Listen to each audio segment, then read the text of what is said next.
आज हम अपने वचनों में जाने से पहले मैं ये देखना चाहता हूँ कि हम में से कितने लोग खुश हैं।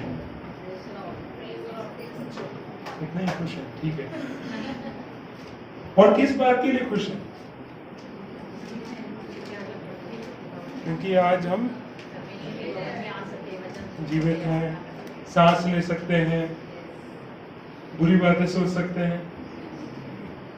क्योंकि हम आनंद जो है हम किस चीज में हम ढूंढते हैं। क्योंकि आज का वर्शिप भी जब शुरू हुआ तो सबसे पहले गाने में ही उन्होंने, जो वर्शिप लीडर थे, उन्होंने ये बोला कि हम आनंद पाना चाहते हैं। आनंद हम किस चीज में पाना चाहते हैं, या आनंद का अर्थ क्या है?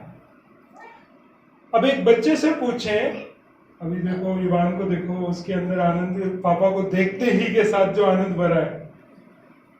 मेरा पॉइंट एग्जैक्टली कि हमारे जो लोग हैं, अलग अलग लोगों का आनंद का विषय कुछ और होगा।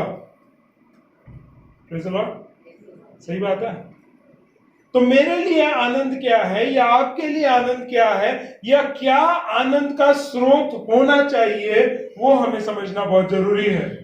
क्योंकि फिलिपियों की पत्री 4:4 में जब पौलुस पढ़ता है, लिखता है इस तरीके से, वो खुद जेल में है, खुद बंदुआई में है, खुद उसको पता नहीं है कि आगे को उसका जीवन रहेगा या नहीं रहेगा, लेकिन वो लोगों को, जो फिलिपियों की कलीसिया में थे, उन विश्वासियों को ये कह रहा है, आनंदित रहो। और किसमें? प्रभु में आनंदित रहो। एक बार कहना काफी नहीं था, इसलिए वो कहता, मैं फिर से कहता हूं, आनंदित रहो। क्योंकि आनंद हमारे जीवन में तभी आ सकता है, चाहे हमारी परिस्थितियां विपरीत हो, बदतर हो, बेकार हो, तब भी हम आनंदित तभी हो सकते हैं जब हम पर्याप्त हैं, तृप्त हैं। जब मुझे जो चाहिए, जो मेरे जीवन के लिए जरूरत है, वो चीज जब मेरे जीवन में आ जाती है, मैं आनंदित हो जाता हूं। हम में से कितने लोग ऑनलाइन शॉपिंग करते हैं? ये झूठ मत बोलो कि हमें नहीं करते हैं, हमें नहीं पता है?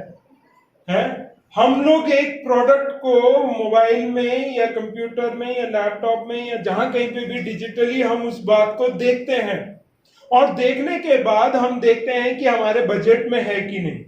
जब बजट भी हमारे अंदर सेट बैठ जाता है, तो हम क्लिक किस पे करते हैं? ऑर्डर, बाय नाउ, अभी खरीद लो। फिर उसके बाद इंतजार की घड़ी, 1 दिन, 2 दिन, 3 दिन, 4 दिन। अब वो अलग अलग प्रोडक्ट अलग अलग टाइम पे अलग अलग जगह से आती है, तो इस वजह से मैक्सिमम 1 हफ्ता तक जा सकता है। और 1 हफ्ते के अंदर जब फोन पे घंटी बजती है और बोलता है, सर हम आपका ऑर्डर लेके आए हैं, तब हमारे दिल में क्या हो जाता है? एक लड्डू फूटता है। फिर उसके बाद जब अगला लड्डू कब फूटता है? जब वो डिलीवरी हम ले लेते हैं, और जो पैकेजिंग होती है, वो पैकेजिंग को ऐसे फाड़ते हैं जैसे कि कोई शेर इतने दिनों से भूखा था, वो मांस फाड़ देता है, वैसे हम फाड़ना शुरू कर देते हैं, जंगलियों के समान। और फिर जब हम प्रोडक्ट को देख लेते हैं, फिर एक और लड्डू फूटता है। हम आनंदित हो जाते हैं कि जो चीज को मैंने फोन में देखा था, सिर्फ अपने दिमाग में सोचा था, मेरे काबिलियत के अनुसार या मेरे धन के अनुसार मैंने उस चीज को मंगाया था, आज मेरे हाथ में है। तो मैं ये पूछना चाहता हूं कि पौलुस जब फिलिपियों की पत्री 4:4 लिख रहा था, उसके हाथ में क्या था? उसको आनंद करने के लिए क्या था? वो अपने घर में नहीं है, वो बंदीगृह में है, वो शायद खाना अपनी मर्जी का नहीं बना के खा पा रहा है, जो जेल वाले दे रहे हैं वो ही खा रहा है। लिखने के लिए उसको किसी और की मदद कर लेनी पड़ रही है, क्योंकि वो खुद अंधा है, उसको कम दिखता था उस समय में क्योंकि बुजुर्ग हो चुका था। और उस सारी परिस्थितियों के बीच में वो कह रहा है, आनंदित रहो। रिजॉइस इन द लॉर्ड, प्रभु में आनंदित रहो। और खुद के लिए भी नहीं बोल रहा, वो किसी और को सिखा रहा है। क्योंकि हमारी परिस्थितियां कई बार हमारे जीवन में हमें निर्देश देती हैं कि तुम्हें ऐसे रहना है। तुम दुखी हो, तुम्हारे जीवन में दुख की अवस्थाएं ज्यादा है, बीमारी है, परेशानियां हैं, अशांतियां हैं, तुम्हें दुखी दिखना है। तुम्हारे चेहरे पे हंसी नहीं आ सकती है, मुस्कुराहट नहीं आ सकती है, क्योंकि अगर मुस्कुराहट आ गई, लोग तुमसे सवाल पूछेंगे, तेरे घर में तो ये प्रॉब्लम चल रहा है ना, तेरे शरीर में तो ये बीमारी है ना, तू कैसे हंस सकता है?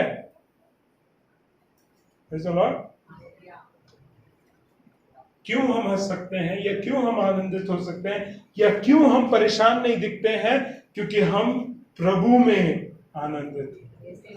Praise the Lord. आनंद का स्रोत प्रभु होना चाहिए। Praise the Lord. इस बात को मैं और एक्सप्लेन करके बताऊंगा, क्योंकि आनंद का स्रोत अगर प्रभु नहीं है तो आप उस चीज में प्रभु को हटाकर कोई भी वस्तुओं को लगा सकते हैं। गीत गा रहे थे हम, आशीष दे। हमारे लिए आशीष क्या है?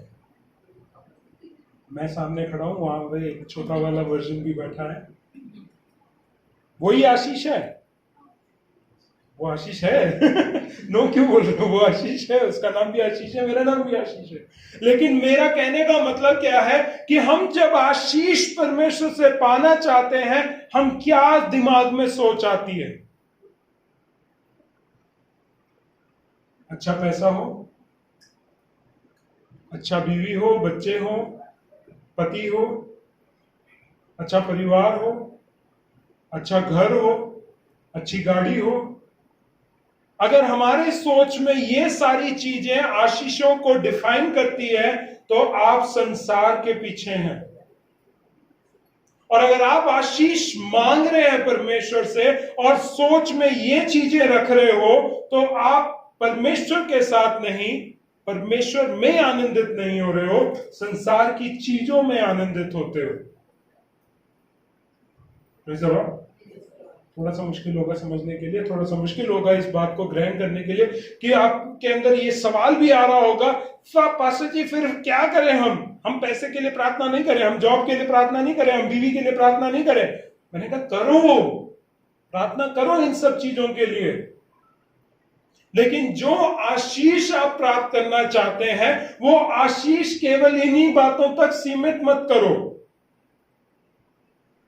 हमारी प्रार्थना का विषय या चिंता का विषय सिर्फ इन्हीं बातों में सीमित नहीं रहना चाहिए, क्योंकि परमेश्वर कहता है कि तुम अगर धन संचय यहां करोगे तो यहां क्या होगा? कीड़ा, काई, चोरी। और फायदा क्या है कि आप अपने मरने के बाद क्या इसको लेके जा सकते हो? क्या लेके जा सकते हो? एक पैसा भी नहीं लेके जा सकते। जो पैसा आप जमा रहे हो, जो पैसा आप बचत करके रख रहे हो, आप सोच रहे हो कि कल मैं कुछ खरीदूंगा, आज ही अगर आप मर गए तो ये पैसा जाएगा आपके बच्चों के अकाउंट में, और अगर बच्चे नहीं है, कोई भी नहीं है, तो सरकार ले लेगी, बड़े खुशी से ले लेगी। तो फिर हमारा सोच क्या है? हम आनंद के खोज में हमेशा लगे रहते हैं कि मेरे को इस संसार में सब कुछ मिल जाए, या मेरे बच्चे को सब कुछ मिल जाए, या मेरे परिवार को सब कुछ प्राप्त हो जाए। हम उसी खोज में, उसी मेहनत में, उसी लगन में हम पड़े रहते हैं, और हम इस बात को भूल जाते हैं कि प्रभु ने हमें किस बात में आनंदित होने के लिए बुलाया है। हमें प्रभु में ही आनंद पाना है। तो अगर हम प्रार्थना करेंगे आशीष दे, तो हमारी आशीष क्या मांगने के लिए, जब हमने प्रार्थना कर दिया है तो हमें क्या उम्मीद करनी चाहिए? परेशानियां, संकट, बीमारियां, विद्रोह, हम इन बातों के लिए प्रार्थना करने लगे तो हम परेशान हो जाएंगे। क्योंकि मैं एक बाप हूं तो मैं नहीं चाहता कि मेरे बीवी बच्चों के ऊपर कोई परेशानी आ जाए। मैं हमेशा ये उम्मीद करूंगा कि वे सुरक्षित रहें, और मैं कितनी भी अपने उस बल के हिसाब से, पैसे के हिसाब से, बुद्धि के हिसाब से, जो पढ़ाई के हिसाब से, सब कुछ को इस्तेमाल करके मैं उनको सुरक्षित रखने की कोशिश करूंगा। लेकिन अगर मेरे से नहीं हो पाएगा तो फिर मैं क्या सोचूंगा कि मैं परमेश्वर से प्रार्थना करूंगा कि मेरे जीवन में ये परेशानियां आए नहीं। लेकिन एक बात समझने की जरूरत है, बिना परेशानियों के, बिना दर्द के कोई भी बढ़ नहीं सकता है। जब आप चाहते हैं कि आप विश्वास में बढ़े, तो विश्वास में तभी बढ़ सकते हैं जब आपके पास कुछ नहीं है। जब आपके पास बहुत सारा पैसा है, उस समय विश्वास दिखाने की बात कहें तो सब लोग दिखा सकते हैं, वाह आज नहीं है पैसा, कोई आज खाने के लिए नहीं है, कोई बात नहीं, मेरे पास बैंक में अकाउंट में पैसे हैं, वो निकाल के मैं खाना लेके आके खा लूंगा, मेरा विश्वास बिल्कुल टिक टॉक बढ़िया। लेकिन विश्वास कब परखा जाएगा? जब आपके अकाउंट में एक पैसा भी ना हो और अगले 3 हफ्ते के लिए कहीं से उम्मीद नहीं है कि कुछ मिलेगा।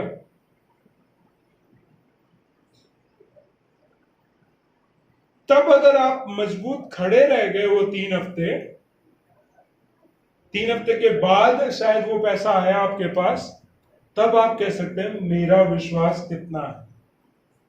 क्या मैं 3 हफ्ते के बीच में कुड़कुड़ाता रहा हूं, रोता रहा हूं, भीख मांगता रहा हूं? लोगों से नहीं, परमेश्वर से। परमेश्वर दे दे दे दे दे दे दे दे दे दे। अगर हम वही करते रहे हैं तो हमारा विश्वास मजबूत नहीं है।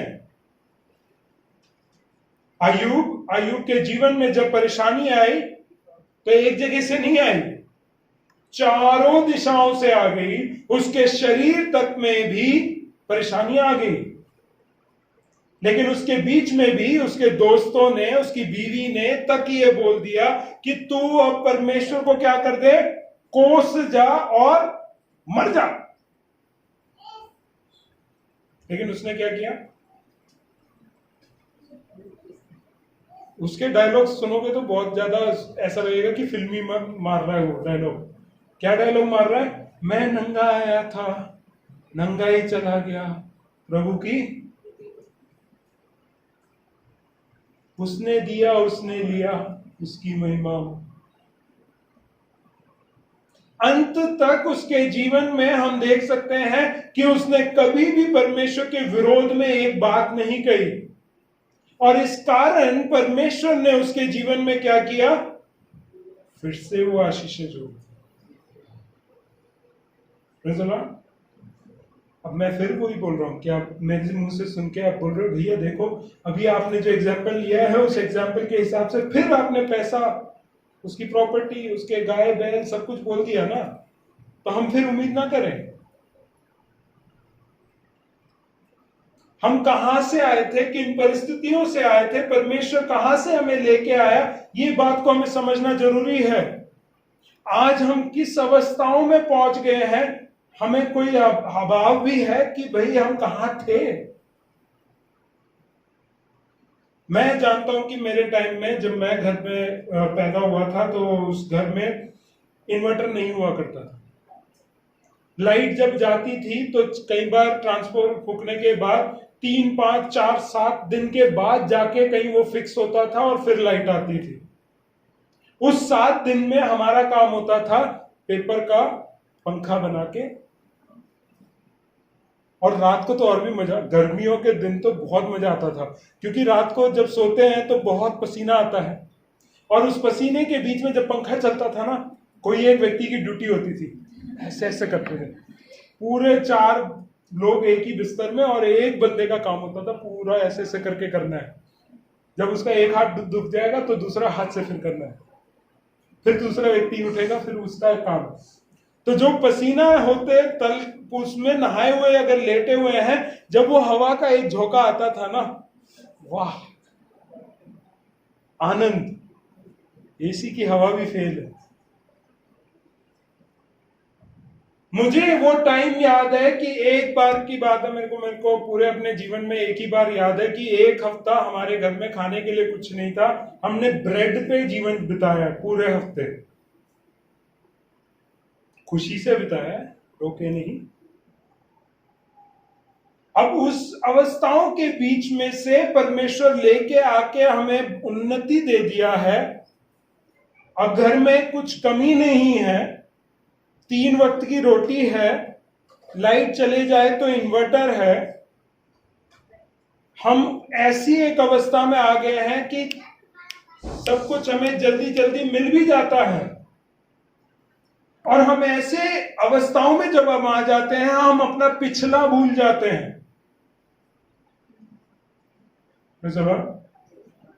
मुझे याद है कि मेरी अलमारी में कभी कभी 6 जोड़ी कपड़ों के अलावा और कुछ नहीं हुआ करता है।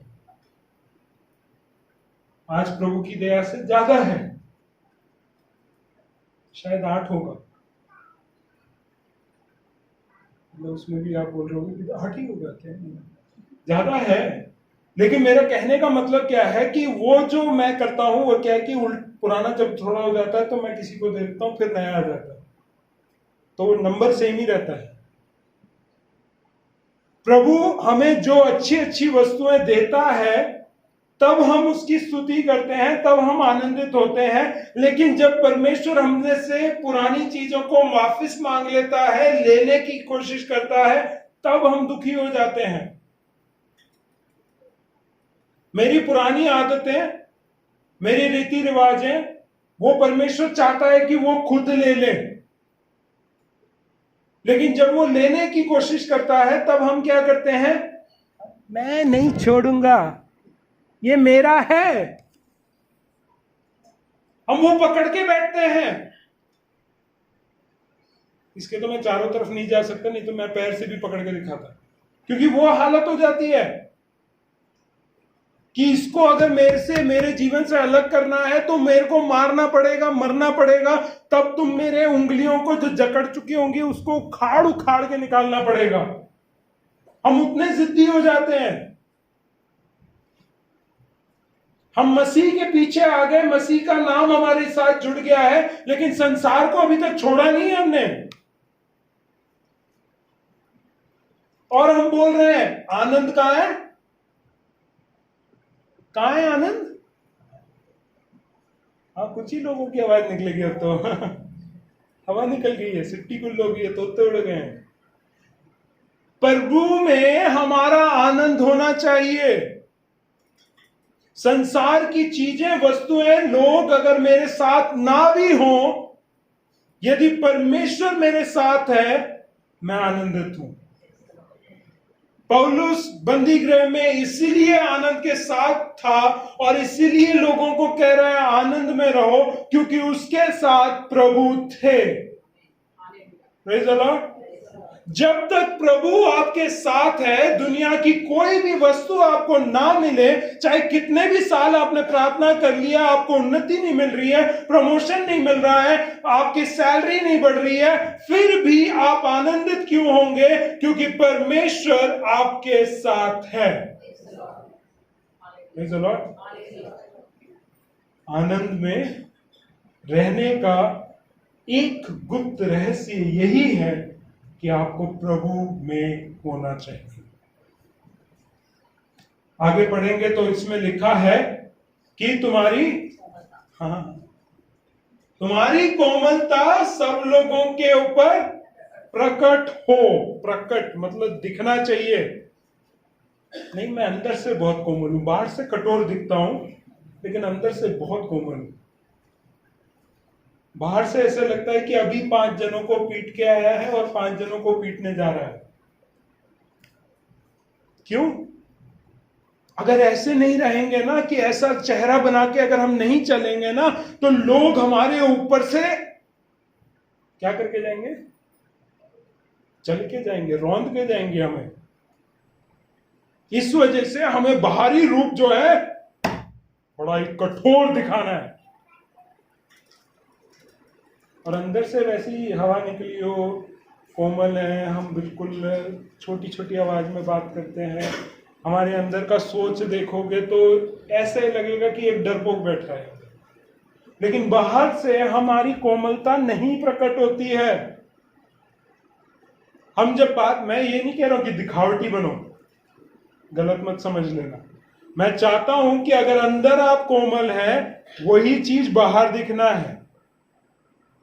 कहने का मतलब क्या है, जो अंदर है वही बाहर आएगा। यीशु मसीह ने भी ये बात को बोला है कि मनुष्य उन बातों से अशुद्ध नहीं होता जो उसके अंदर जाती हैं, लेकिन उन बातों से जरूर अशुद्ध होता है जो बातें उसके अंदर से बाहर आती हैं। तो अगर आपका हृदय में अंदर के इंसान के से अगर पूछा जाए, उससे इंटरव्यू लिया जाए, अगर वो करप्ट है तो बाहर भी करप्ट होगा। चलो, अगर अंदर आप झूठे हैं तो बाहर भी झूठ बोलेंगे। अगर अंदर चोर बैठा है, बाहर पुलिस वाला भी हो तो भी वो चोर ही होगा। समझ में आ रहा होगा। इसलिए अगर आप बाहर से बहुत ही अच्छा, मैं कह रहा हूं वाइट कपड़ा भी पहन के आ जाओ, तो भी जरूरी नहीं है कि अंदर भी वाइट है। क्योंकि यीशु मसीह फरीसियों के बारे में बोलता है, ये वो कब्रें हैं जिनको व्हाइट वॉश किया हुआ है, पुताई कर रखी है। अंदर क्या है, लाश, मरा हुआ इंसान क्या कब्र है वो, लेकिन बाहर से संगमरमर। कहां है? आगरा में ताजमहल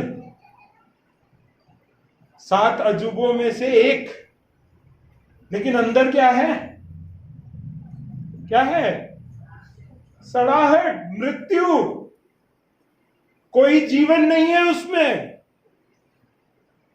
लेकिन बाहर से इतनी खूबसूरत बना के रखी हुई है कि हम अपने जीवन को भी उसी तरीके से रखते हैं।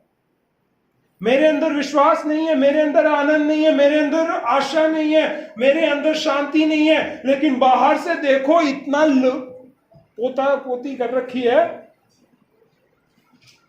कि भाई इसको कोई देख के कह ही नहीं सकता ये परेशान है, इसको देख के कोई कह ही नहीं सकता इसके जीवन में कोई परेशानी हो सकती है।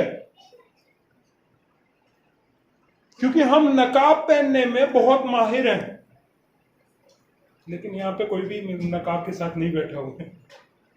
मास्क, हम मास्क पहनने में बहुत ही माहिर हैं। हम जैसे किसी से भी अगर पूछ लिया जाए आप कैसे हैं, क्या बोलोगे आप? बहुत अच्छे हैं। घर से पिट के आए होंगे, लेकिन बहुत अच्छे हैं। बच्चा हमारी बात नहीं सुन रहा होगा, लेकिन बहुत अच्छे हैं। नौकरी से निकाल दिया होगा, लेकिन बहुत अच्छे हैं। हम ये दिलासा, ये सबसे बड़ा झूठ है वैसे, और कलीसिया में लोग सबसे ज्यादा जल्दी आसानी से बोलने वाला झूठ यही है। किसी से भी पूछ लो कैसे हो, बहुत बढ़िया, प्रभु की दया है, और भी प्रभु का नाम भी ले लेते हैं उसमें। लेकिन सच्चाई क्या है? पूरे हफ्ते में हमने पाप के साथ, संसार के साथ, शैतान के साथ समय बिताकर, अंधकार में रहकर, दुखी होकर, परेशानी और घावों को लेकर हम इस संगति में आ जाते हैं, और उसके बाद हम बोल रहे हैं सब कुछ अच्छा है। जो तुम्हारे अंदर है वही बाहर प्रकट हो। तुम दुखी हो अंदर से, दुख दिखाओ, शोक मनाओ। गुस्सा है अंदर, गुस्सा दिखाओ। क्योंकि गुस्सा करने के लिए गलत नहीं बोला गया है, गुस्से में पाप करने के लिए गलत बोला गया है। हम गुस्से को अगर अंदर रखकर हम सोच में ही बहुत कुछ सोच रहे हैं, हम उसको मार देंगे, ये कर देंगे, वो कर देंगे, वो मेरे लिए मर चुका है, एक तरीके से हम उस व्यक्ति को अपने हृदय के अंदर मार चुके हैं। इसका मतलब क्या है कि आप पाप कर चुके हो। तो क्रोध करके पाप नहीं करना है, क्रोध करके दिखा दो कि ये मेरा कारण है कि मैं गुस्सा कर रहा हूं, तुमने ये गलत किया है, तुमने ये गलत बोला है, इस तरीके से कार्य नहीं होना था। दिखाओ। अगर वो आपसे प्रेम करता है, वो अपनी गलती को मानेगा, सुधरेगा, और वही हमारा पर्पस होना चाहिए। मेरा क्रोध दिखाने का उद्देश्य ये नहीं है कि मैं उसको सत्यानाश कर दूं या गड्ढे में गिर दूं कि भाई तू तो पापी है, तू तो गलत है, नीचे ही पड़ा है। नहीं, प्रभु अगर दर्शन भी देता है, वो दर्शन का उद्देश्य परमेश्वर के द्वारा यही है कि मेरे लोग इस भविष्यवाणी को सुनकर सुधर जाएं। लेकिन ज्यादातर भविष्यवाणियां जब हम सुनते हैं तो हमें क्या लगता है कि परमेश्वर ने हमें जजमेंट कर दिया, ये पापी है, ये कंडेम्ड है। रोमियो की पत्री में लिखा है, अब जो मसीह में है उनको दंड की आज्ञा नहीं है। तो आप क्या मसीह में हैं? क्योंकि अगर मसीह में है तो आपके ऊपर दंड की आज्ञा नहीं है, आप आजाद हो चुके हो। आजाद हो चुके हो तो आजादी वाला व्यक्ति आजादी के रूप में बात करेगा, फिर गुलाम की तरह बात नहीं करेगा। जी सर, जी सर, जी सर, वो नहीं करेगा। हाँ बोलो, मैं हूं। Praise the Lord.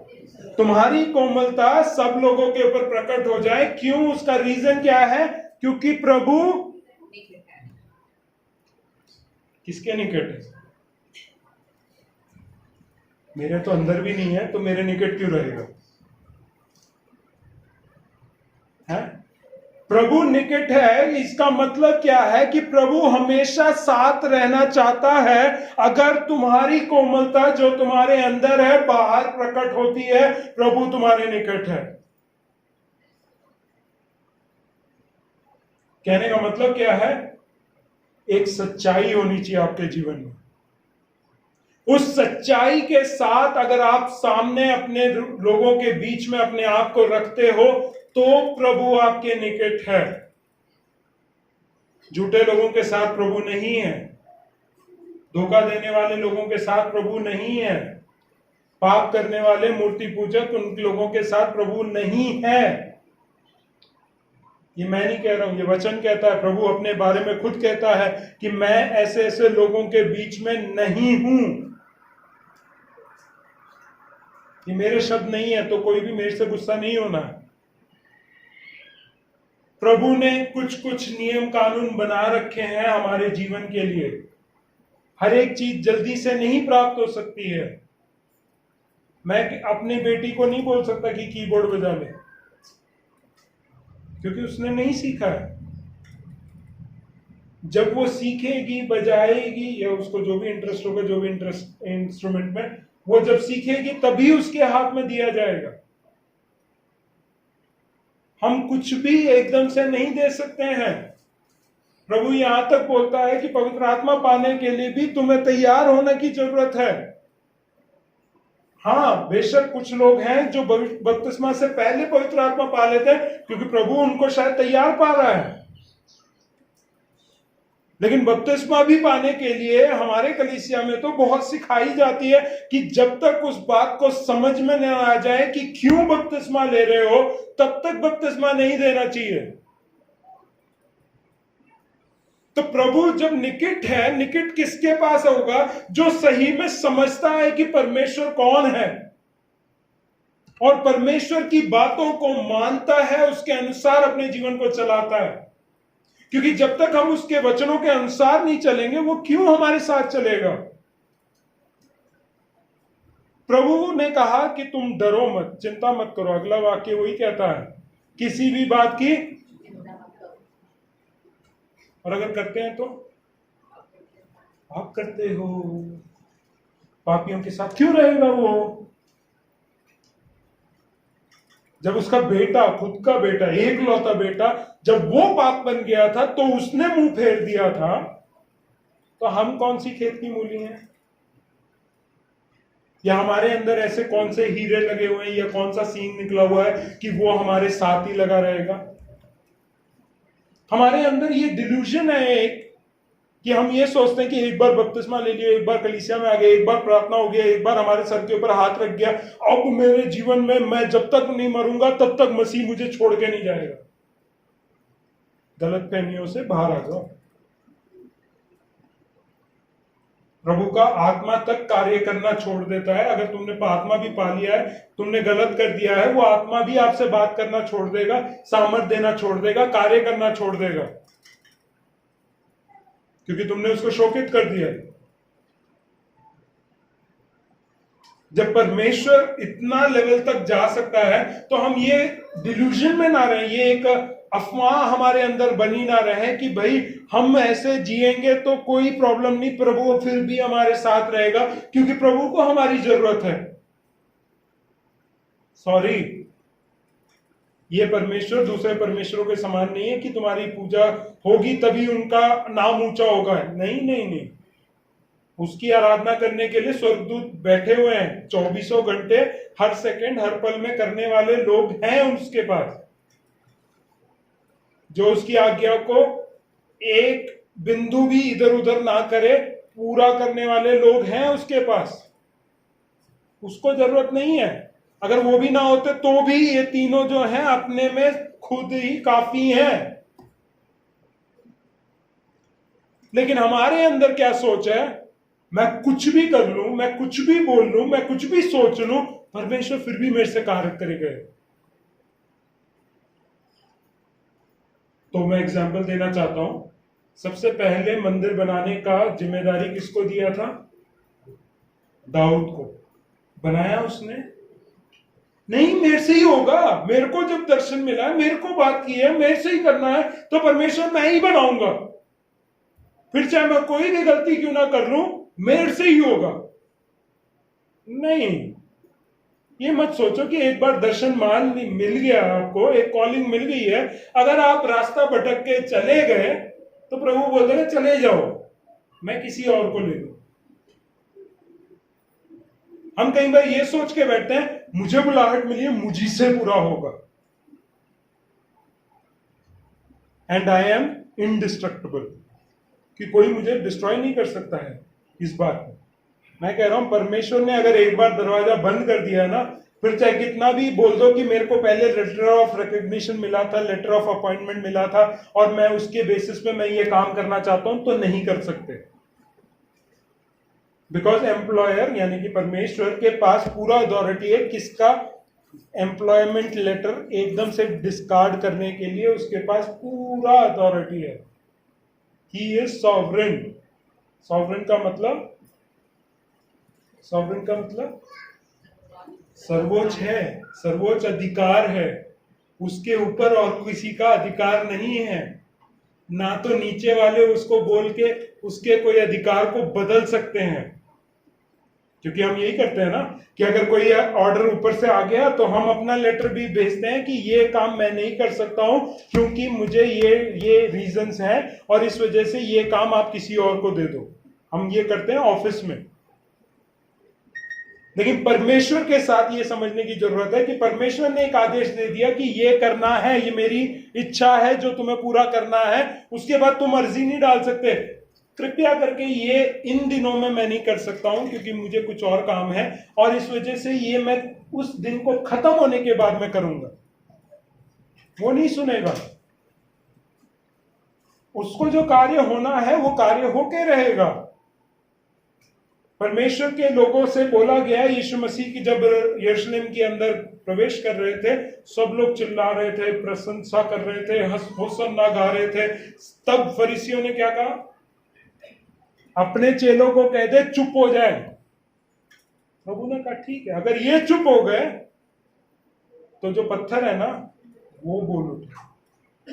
कहने का मतलब क्या है? किसी को अगर रिप्लेस कर दिया, परमेश्वर किसी और को इस्तेमाल कर सकता है। जरूरी नहीं है कि इंसानों को ही इस्तेमाल करेगा, वो पत्थरों को भी इस्तेमाल कर सकता है, पक्षियों को भी इस्तेमाल कर सकता है, जानवरों को भी इस्तेमाल कर सकता है। पूरी सृष्टि उसकी महिमा करती रहती है, चाहे आप करो या ना करो। तो ये ना सोचो कि मुझे बुला लिया, मुझे अलग कर लिया, मुझे चुन लिया, मुझे अधिकार दे दिया, मुझे अभिषेक दे दिया, मुझे सामर्थ दे दिया, मुझे पवित्र आत्मा दे दिया, तो मैं अगर कुछ भी करूं तो मैं कुछ भी कर सके मैं बच जाऊंगा और मैं वही काम करता रहूंगा। नहीं, प्रभु अपनी महिमा किसी को नहीं देता और अपने महिमा पे कलंक लगने को किसी को मौका भी नहीं देता। इस कारण हमें जरूरत है कि प्रभु अगर निकट रहना है, हमें पवित्र रहने की जरूरत है। जब तक हम पवित्र रहेंगे तब तक प्रभु हमारे साथ रहेगा और प्रभु का कार्य हमारे द्वारा होगा। जब हम अपवित्र हो जाएंगे, क्यों करके परमेश्वर अपनी पवित्र आत्मा का सामर्थ आपके अंदर देगा? मेरा सिंपल क्वेश्चन है, क्या हम गंदे बर्तन में नया पकाया हुआ सब्जी डालते हैं? क्यों? कल का ही मसाला जो है वही मसाले हैं, नींबू, मिर्च, नमक, हल्दी, गरम मसाला वही है जो पिछले सब्जी में डाला था, वो आज वाली सब्जी में भी डाला हुआ है, वही बर्तन भी इस्तेमाल कर देते हैं, थोड़ा फ्लेवर ज्यादा आ जाएगा। नहीं करते ना हम जानते हैं कि पिछला बर्तन पिछला है, गंदा है, उसमें सड़ाहट है, उसमें गंदगी है, वो अच्छा नहीं है हमारे शरीर के लिए।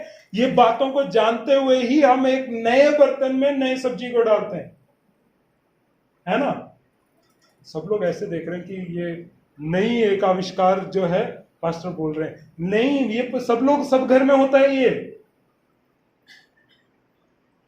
तो आप ये बात को समझिए कि कल आपको सामर्थ मिला था, आपने वो सामर्थ खत्म कर दिया, रिफिल नहीं किया उसी समय, और वो बर्तन ऐसे ही रह गया, कुछ समय तक सड़ाहट के साथ हो गया। फिर आप कह रहे हैं कि परमेश्वर अपनी आत्मा फिर से डाल दे बिना उसको धोए, तो नहीं आएगा।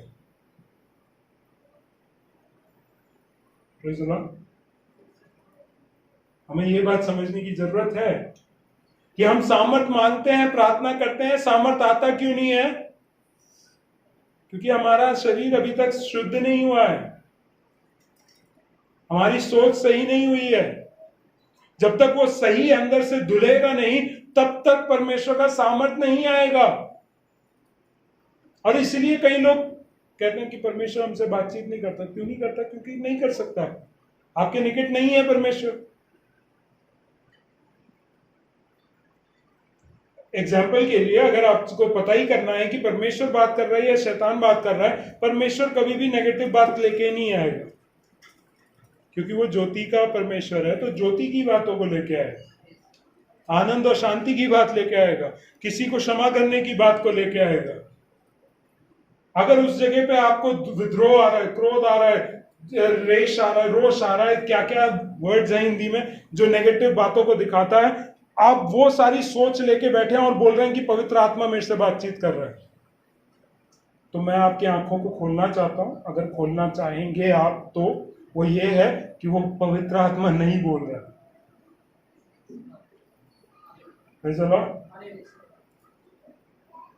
फिर हम आगे जब जाते हैं तो वो कहता है कि अगर कोई चिंता नहीं कर रहा है तो क्या करना है?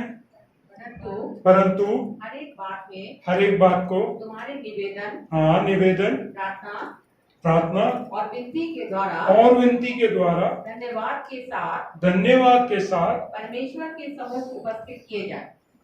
जो भी आपकी चिंता का विषय बन सकता है, उस पर चिंता ना करके उन बातों को निवेदन, प्रार्थना और विनती के रूप में परमेश्वर के सामने कैसे रखना है? धन्यवाद के साथ। कितने लोग हैं जब आप बीमार हुए हैं तो सबसे पहली बात आपने बोला हो, प्रभु धन्यवाद कि मैं बीमार हूं? बोला है? नहीं बोलते। कौन बोलता है? कोई अगर आपको आके थप्पड़ मारे तो आप उसको सीधा बोलेंगे थैंक यू आपने थप्पड़ मारा? बोलते हैं? नहीं बोलते। कोई गाली दिया, थैंक यू आपने गाली दिया, हंस के बोलना है? नहीं करते हम लोग। परमेश्वर हमारे जीवन में जो भी अवस्थाएं, जो भी परिस्थितियों से हमें लेके जाता है, उन परिस्थितियों के बीच में हम धन्यवाद करना सबसे पहले छोड़ते हैं। प्रभु की स्तुति करना, आराधना करना, वचन पढ़ना, ये सब तो फिर भी हम कर लेते हैं क्योंकि हमने टाइम सेट कर रखा है हमारे शेड्यूल में, और वो शेड्यूल हम चलते आ रहे हैं तो इसलिए हम कर देते हैं। लेकिन सही मायनों में आभारी मन से परमेश्वर का धन्यवाद करने वाले बहुत ही कम होंगे। लेकिन परमेश्वर कह क्या रहा है? तुम्हारी जो भी निवेदन है, जो भी प्रार्थना है, जो भी क्या है विनती है, वो परमेश्वर के सामने धन्यवाद के साथ रखना है। धन्यवाद का मतलब और भी है। प्रभु अभी नहीं मिला तो भी धन्यवाद, अभी मिल गया तो भी धन्यवाद, हाँ बोल दिया तो भी धन्यवाद, ना बोल दिया, ना कैसे बोल दिया, चलो उपवास में बैठेंगे। एक दिन का उपवास नहीं मिला कोई बात नहीं, 3 दिन का रखेंगे। 3 दिन में नहीं मिला ठीक है, 7 दिन का रखेंगे। नहीं हुआ, अच्छा 21 दिन का उपवास, अच्छा अभी भी हाथ नहीं मुड़ रहा है, ठीक है अब मोड़ता हूं, 40 दिन का उपवास। हाथ जोड़ के विनती, निवेदन, नम्रता के साथ कह रहा हूं, प्रभु आपके हड़काने से, आपके एक्सटॉर्शन, ब्लैकमेल से आपके जीवन में अगर ना बोल दिया किसी चीज को, वो कभी हाँ नहीं होगा। सही बता रहा हूं, कितना भी मेहनत कर लो, कितना भी स्किल, कितना भी कोर्सेस, कितना भी पैसा खर्च करके देख लो, लेकिन अगर परमेश्वर की तरफ से अगर ना है तो वो कभी हाँ में नहीं बदलेगा, और अगर हाँ है तो वो कभी ना में बदल ही नहीं सकते। प्रभु के सामने जब हम कुछ भी रखते हैं, हम ये सोच के नहीं कि ये मेरे को मिलेगा ही, नहीं, उस जगह पे प्रभु मिल जाए तो धन्यवाद, नहीं मिला तो भी धन्यवाद। क्यों? क्योंकि वो जानता है हमारे जीवन में क्या उत्तम है, क्या होने से तेरी भलाई होगी। नहीं पता? यिर्मयाह 29:11 पढ़ सकते हैं हम, या रोमियो 8:28 पढ़ सकते हैं। ये वाक्य बार बार पढ़ चुके हैं इसलिए मैं पढ़वाना नहीं चाहता, लेकिन दोनों वाक्यों के हिसाब से ये समझ में आता है कि परमेश्वर तुम्हारी भलाई को जानता है। तुम्हें अगर बीमारी आ गई, प्रभु धन्यवाद, मेरे अंदर एंटीबॉडीज बन रहे हैं। नहीं सोचा ना ऐसे कभी? एंटीबॉडीज बन रहे हैं, अगली बार जब वो बीमारी आएगी मैं उतना बीमार नहीं पड़ूंगा जितना पहली बार पड़ा। तो अच्छा ही हुआ ना। चिकन पॉक्स कितने लोगों को हुआ है? अब आप अगर किसी चिकन पॉक्स वाले के पास जाओगे, डर के साथ जाओगे कि मुझे चिकन पॉक्स होगा? नहीं, क्योंकि एक बार हो गया तो आपके अंदर एंटीबॉडीज बन गई, अब आपको चिकन पॉक्स हो ही नहीं सकता है। तो चिकन पॉक्स जिसको नहीं हुआ है, आज से प्रार्थना नहीं करना कि भैया मेरे को चिकन पॉक्स हो जाए। और अगर हो जाए बाई चांस, मेरे कहने की वजह से नहीं, लेकिन अगर हो जाए तब भी धन्यवाद करो, प्रभु आज आ गया कोई बात नहीं, कल तो नहीं आएगा ना। थिंकिंग पॉजिटिव, हर एक चीज में हम पॉजिटिव इसलिए सोचना है क्योंकि परमेश्वर हमारे साथ है, कि उसने वायदा किया है कि तुम्हारे जीवन में भलाई को वो उत्पन्न करेगा, तो उसके वायदे के अनुसार, और जिसने वायदा किया है वो अपने वायदे से कभी मुकरता नहीं, उसको पूरा करता है। इस वजह से मेरे को हर परिस्थिति में धन्यवाद करना है। अच्छी व्यवस्थाएं हैं, दुखी अवस्था है, पीट के आए, पिट के आए, ये पीट के आए, कुछ भी करके आए हो, तब भी हम धन्यवाद करो प्रभु का। प्रभु ये अवस्था में मैं गिरा हुआ हूं, धन्यवाद कि ये मैं सीख पाया कि गिरना क्या होता है, गिरने में क्या महसूस होता है, क्या गिल्ट आता है, क्या रिग्रेट आता है, क्या मुझे सही करना है, मेरे को खुद ही समझ में आ जाता है मुझे ये नहीं करना था, वो नहीं करना था, ये संगति में नहीं जाना था, ये बातचीत नहीं करनी थी, वो सारा कुछ समझ में आ गया क्योंकि मैं गिर गया था। तो धन्यवाद प्रभु फॉर ग्रांटिंग मी विजडम, बुद्धि देने के लिए धन्यवाद। समझ में आ गया कि संसार कैसे चलता है, या ये व्यक्ति कैसे चलता है, ये व्यक्ति कैसा स्वभाव रखता है, सब कुछ समझ में आ गया। प्रभु धन्यवाद। फिर आगे क्या कह रहा है? धन्यवाद के साथ हमने परमेश्वर के सामने रख दिया, तब परमेश्वर की शांति, हाँ आगे पढ़ो। जो सारी समझ से परे है, हाँ, तुम्हारे हृदय और तुम्हारे विचारों को मसीह यीशु में सुरक्षित रखेगी। बस मैं खत्म करने वाला हूं। वो कहता है कि तब, कब?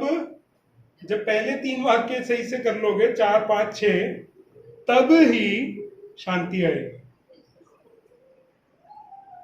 प्रभु में आनंदित होना है, तुम्हारी कोमलता सब लोगों के सामने प्रकट करना है।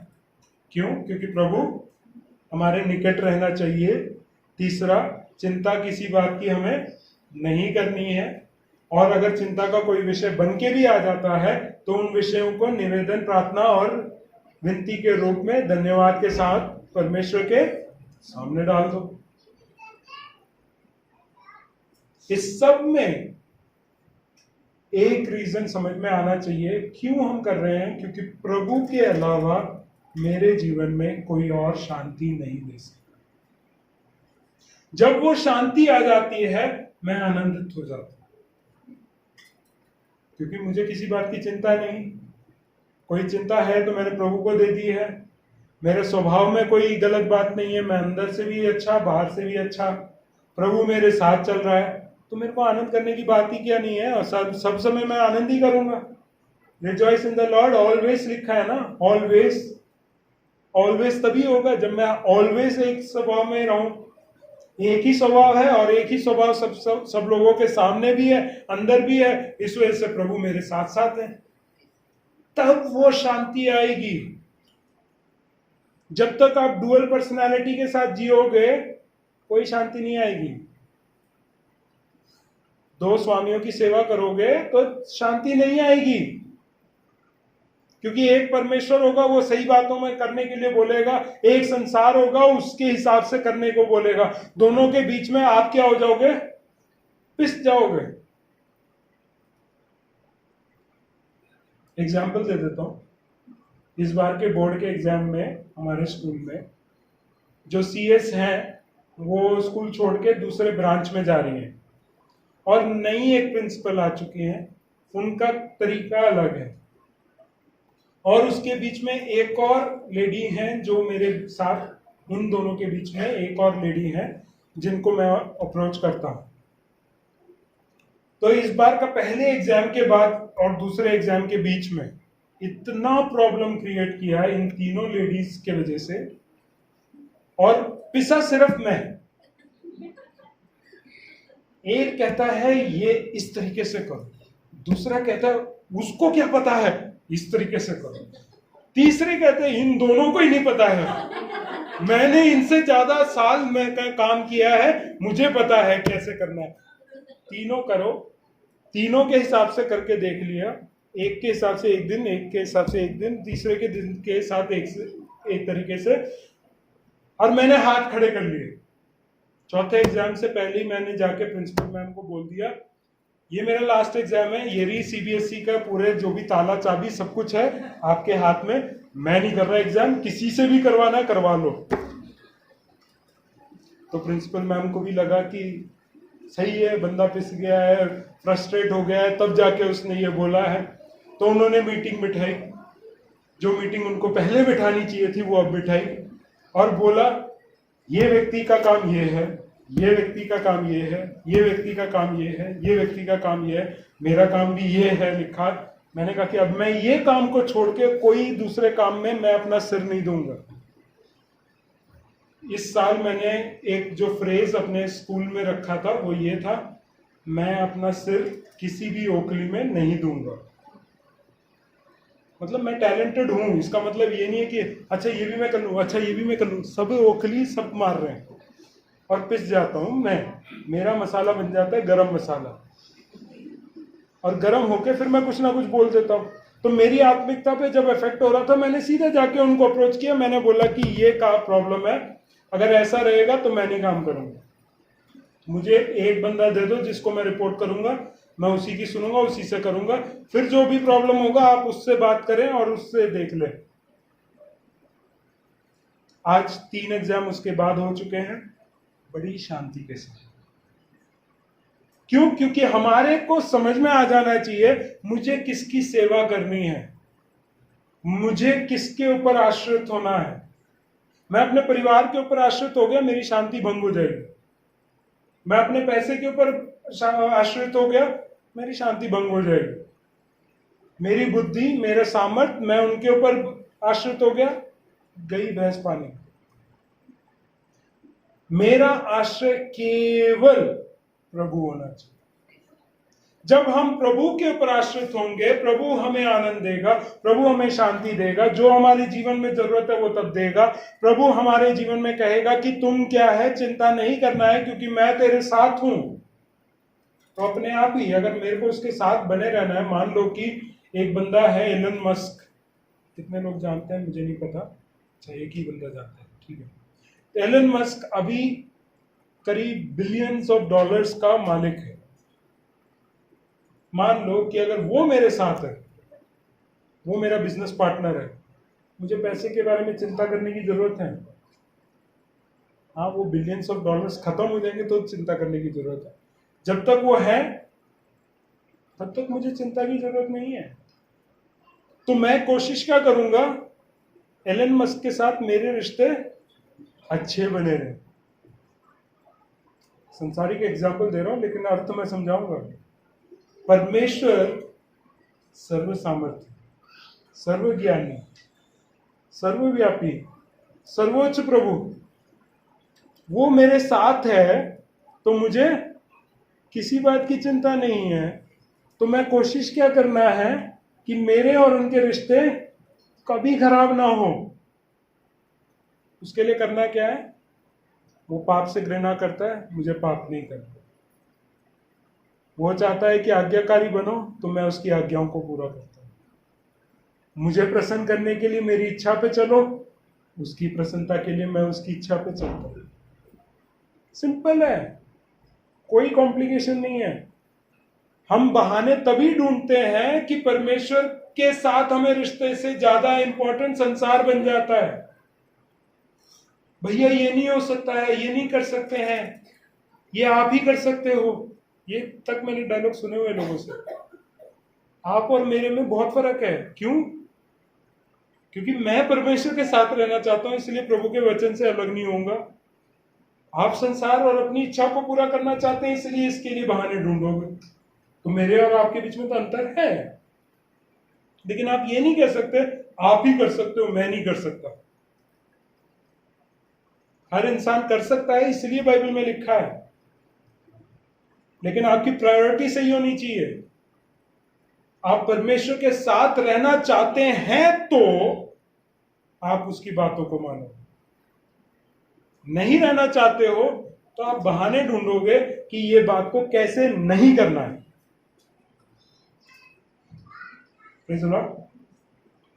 तो हम परमेश्वर के पीछे प्रॉस्पेरिटी के लिए नहीं है, ब्लेसिंग्स के लिए नहीं है।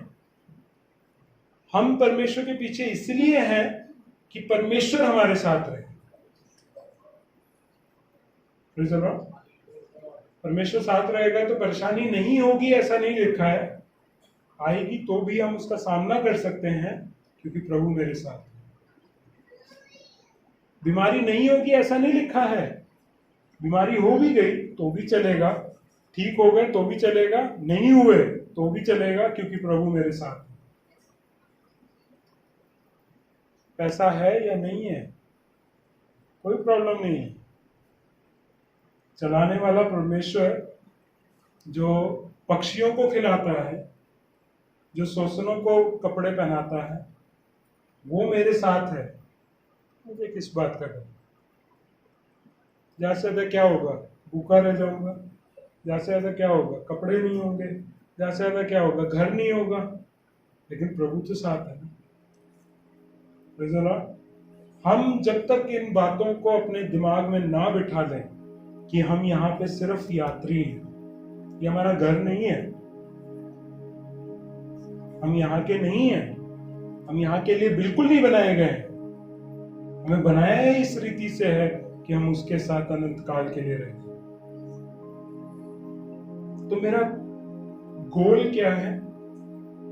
मुझे प्रभु के पास पहुंचना है, प्रभु के साथ रहना है। जब तक जीऊं तो मसीह के लिए जीऊं, मरना मेरे लिए। क्यों पौलुस बोल पाता है? क्योंकि वो प्रभु के साथ रहना उसके लिए प्रायोरिटी है। तो हम भी अपने जीवन का उद्देश्य ये बनाए कि आनंद पाना है, शांति पाना है, चिंताओं से मुक्त होकर अपने जीवन में रहना है, प्रभु आपके साथ रहना है। तो उसके साथ रहने के लिए प्रयत्न करो, उसके साथ चलने के लिए आप कोशिश और मेहनत करो। अपने जीवन में जो बातें हटाने की हैं उनको हटाकर आगे उसके साथ चलते रहो। प्रभु की शांति, आनंद आपके साथ बनी रहे। क्यों ना हम प्रार्थना करें और आज की सभा को हम समाप्त करेंगे। स्वर्गीय पिता परमेश्वर, हम धन्यवाद के साथ आपके चरणों में आते हैं। प्रभु, हम आनंद की खोज में इधर उधर भटकते रहते हैं, हम खोजते हैं, हम खरीदते हैं, हम कई बार छीनते हैं, चोरी करते हैं, लेकिन सब कुछ करने के बावजूद हमारे पास आनंद नहीं, शांति नहीं। हम फिर भूखे हो जाते हैं, हम फिर प्यासे हो जाते हैं, हमारे अंदर फिर लालच आ जाता है। लेकिन प्रभु जी, हम चाहते हैं कि आपकी शांति जो दुनिया के समझ से परे है वो हमारे जीवन में आ जाए। उसके लिए हमें तैयार कर कि हम तेरे साथ बने रहें, तेरे साथ चलने पाए और तेरे साथ रहते हुए जिंदगी के हर एक पहलू को हम साहस के साथ सामना कर सकें। प्रभु जी, जो भी अवस्थाएं हमारे कलीसिया के विश्वासियों के जीवन में या उनके परिवार के जीवन में चल रही हैं, हम नहीं जानते, लेकिन हम धन्यवाद करते हैं। प्रभु, आपने कुछ योजना बनाकर हमें उन परिस्थितियों में रखा है। उन परिस्थितियों के बीच में हम तेरी रोशनी को देखने पाए, तेरे सामर्थ को पाने पाए और हम अपने जीवन में उन्नति को प्राप्त करते हुए आगे बढ़ने पाए। हर एक बात में जो हमें उलझाने वाला और धोखा देने वाला है वो हमारे जीवन में कार्य जरूर करता है, लेकिन वो जयवंत ना होने पाए, ताकि हम तेरे नाम को हमेशा अपने जीवन में ऊंचा कर रखने पाए। प्रभु जी, हम प्रार्थना करते हैं कि हमारे जीवनों में जो जरूरत है, जो सही समय है, उसी समय सही समय पे आप प्रदान करें, ताकि हम तेरे नाम की महिमा, स्तुति, प्रशंसा हर समय हर घड़ी, चाहे अच्छी समय में या बुरे अवस्थाओं में, हम तेरे नाम को ऊंचा रखने पाए।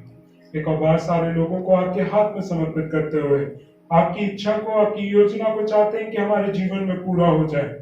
आने वाले दिनों में तेरे ही नाम को हम आदर, मान, सम्मान देने पाए। हर एक लोगों को, हर एक विषयों को हम आपके हाथ में देते हुए मांगते प्रार्थना विनती हमारे उद्धारकर्ता आपके प्रिय पुत्र प्रभु यीशु मसीह के नाम से। अगर ये संदेश आपको पसंद आए तो कृपया और लोगों को शेयर करें, ताकि और लोग भी इस संदेश के द्वारा परमेश्वर की आशीष पाए। Thank you.